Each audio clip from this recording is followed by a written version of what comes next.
Welcome to Enlighten Your Souls with Islamic knowledge provided by the platform of Ruke Buli, Speech of Soul. نحمد ونصلي على رسوله الكريم أما بعد فأعوذ بالله من الشيطان الرجيم بسم الله الرحمن الرحيم وعن أبي هريرة رضي الله تعالى عنه قال قال رسول الله صلى الله عليه وسلم من حج لله فلم يرفث ولم يفسق رجع كيوم ولدته أمه. حضرت ابو هریرہ رضی اللہ تعالی عنہ روایت مروی دی چې رسول الله صلی الله علیه وسلم ارشاد دی چې کوم سړی د الله لپاره حج کو اور د حج دوران چې دی نه د همستری لپاره خپل خځې ته نږدې شو او نه فسق کې مبتلا شو نو هغه سړی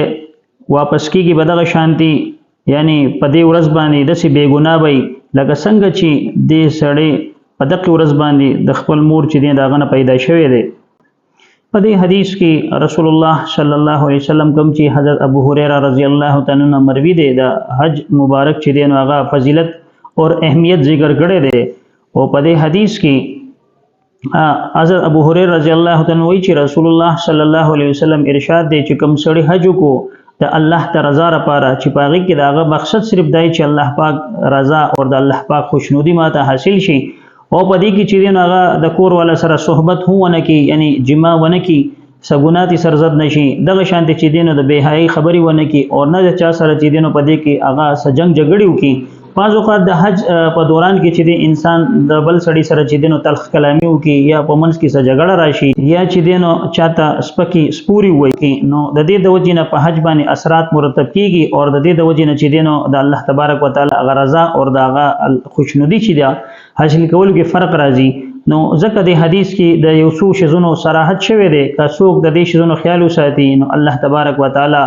هغه ټول ګناهونه معاف کړي. رسول الله صلی الله علیه وسلم ارشاد دی چې دغه شانتي واپس شو د کوړه لکه څنګه چې د نن د مور د ګیډې نه پیدا شوه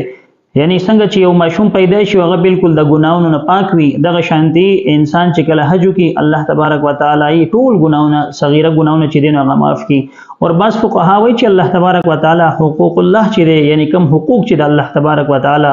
د انسانانو په ذمہ باندې الله پاک هغه حقوق ولو معاف کړي. نن سبا کتا سو ګورئ نو په میډیا باندې او په دغه باندې نن سبا ډېر شي خلک چې دین هغه دا تاثر پیش کوي چې یاره حج چې دینو دا یو پیسو زیاده یو پیسې به کې خرچ شي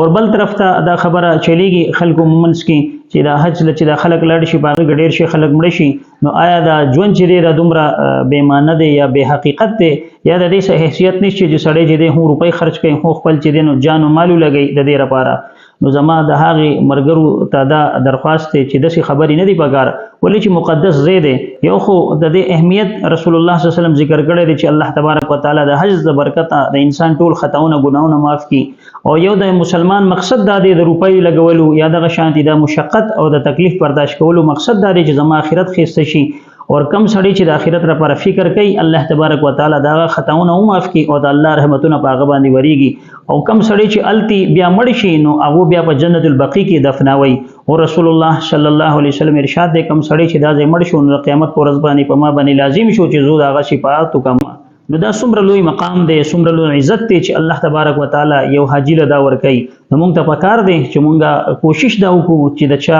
وس کېږي نو هغه حج په یو حالت کې پرې نه دو او د دې لپاره کوشش وکړو. الله تبارک وتعالى به زموږ د قرباني او زموږ د عمل چې دی ان شاء الله ضایع کوي نه او الله به موږ له دې لوی اجر او لوی ثواب راکړي. الله دې موږ له د حج ادا کولو توفیق راکړي. آمین واخر دعوانا ان الحمد لله رب العالمین. Thanks for watching.